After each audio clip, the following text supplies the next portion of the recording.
Hi, how you doing? Today is the 4th of July, and this is actually a really important holiday for the Yan Sui, the being Americans. Personally, my family was on the Mayflower, blah, blah, blah. Part of one side of the family. The other side came from French Canada and England, but basically, yeah, I'm very American. But that doesn't, someone can be a new American and still be very American. None of that even really matters, but so the thing is about Independence Day and about America is the United States of America in the Bible, in Bible prophecy for today, so for nowadays, it calls us we're the tribe of Manasseh. The tribe of Manasseh. So the tribe of Manasseh there was 12 tribes, and one of the tribes was the tribe of Joseph, and Joseph had two sons, Ephraim and Manasseh. So you never hear anybody say the tribe of Joseph. It's like there's no such a thing as the tribe of Joseph after that. It's just called the tribe of Ephraim and the tribe of Manasseh. So that means there's actually 13 tribes. So the United States of America is actually the 13th tribe, the tribe of Manasseh. And you see lots of connections with America with the number 3. The flag has 13 stripes, the original 13 colonies, on and on. That connection to 13 is because we are number 13, the tribe of Manasseh. So what happens is in the Bible, so at the end of the third to last chapter, something like that, chapter 49 of the book of Genesis, which is the first book in the Bible. So how it ends is Jacob is renamed Israel, and his 12 sons are the 12 tribes of Israel.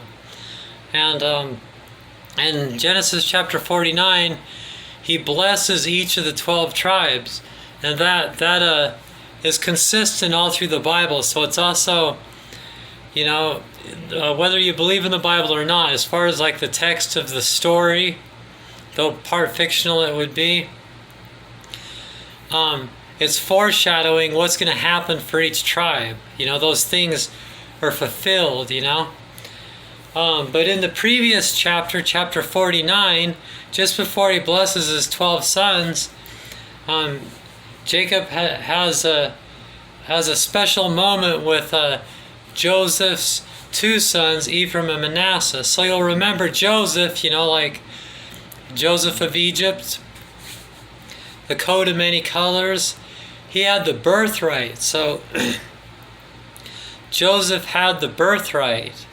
And so because of that, he had Jacob had a special meeting with Ephraim and Manasseh just before that in the previous chapter, chapter 48, where he talks about the blessing for Ephraim and Manasseh. So you'll notice in the Bible, you never hear of the tribe of Joseph. It's just the tribe of Ephraim and Manasseh. And that's because in this, one of the things he says is that the other tribes can't be called Israel. The name Israel is special for Ephraim and Manasseh. So the true Israelites are Ephraim and Manasseh. And really none of the other tribes can be called Israel. So like the name Jew is short for Judah.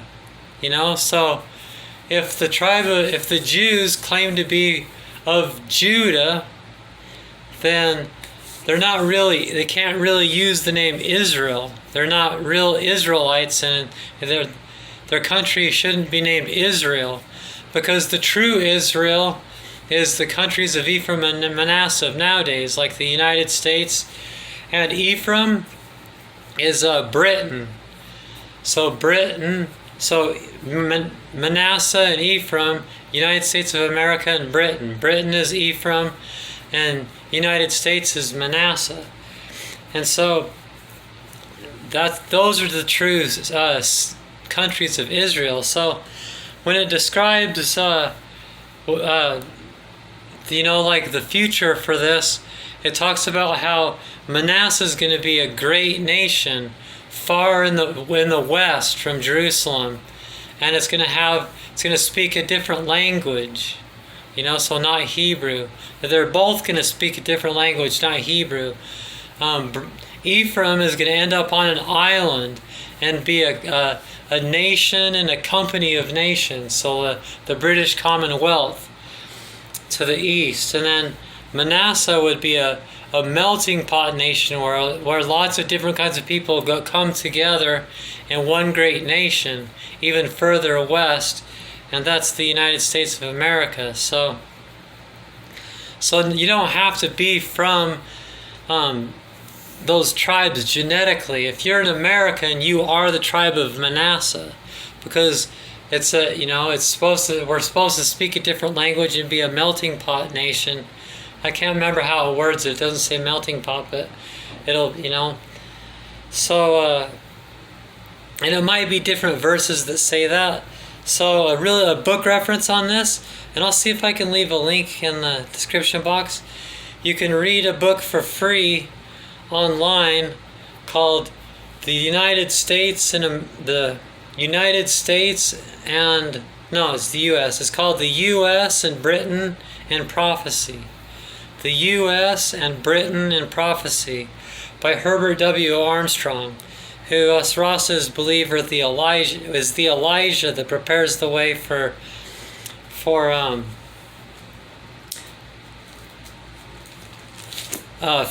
Jah, for Haile Selassie. So if you read the last chapter of the Old Testament, in Malachi chapter 4 verses 5 and 6, it says, "Behold, I will send you Elijah the prophet before the coming of the great and dreadful day of the Lord. And he shall turn the heart of the fathers to the children, and the heart of the children to their fathers, lest I come and smite the earth with a curse." So one of the main things, the final Elijah that prepares the way for Jah, who will have a new name that means God, and that's Haile Selassie, is that he will turn our heart to our fathers. So the book U.S. and Britain and Prophecy is one of Mr. Armstrong's main functions as the Elijah. So you go to Herbert W Armstrong Library and Archives. You can go there and you can read it for free. It will go into a lot more detail, give you references, talk about the first, the royal family of Britain, and how they come from, they come from Judah, and they come from a daughter of Judah that comes and named princess named Tea Tefi that starts the royal family over there. But the thing is that this birthright and this promise, there's two kinds of promises the Lord does: unconditional and conditional promises. The birthright blessing is unconditional. It doesn't matter.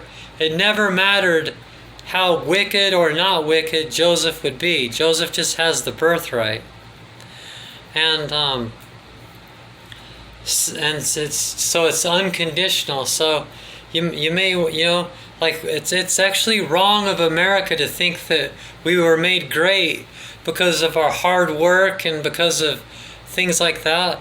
We're great because it was our birthright, and it was fulfilling prophecy, and it was an unconditional promise, and God gave it to us. But the problem with the unconditional promise is that you can't build a nation on unrighteousness, only on righteousness. And the same goes with Ephraim, Britain. So there was a time when Britain had a fourth of the world in its commonwealth, and that's also in prophecy. It literally says a fourth. But then the empire, just like it prophesied, just crumbled. The promise was given, and then we had to reap the karma and the situation with our evilness.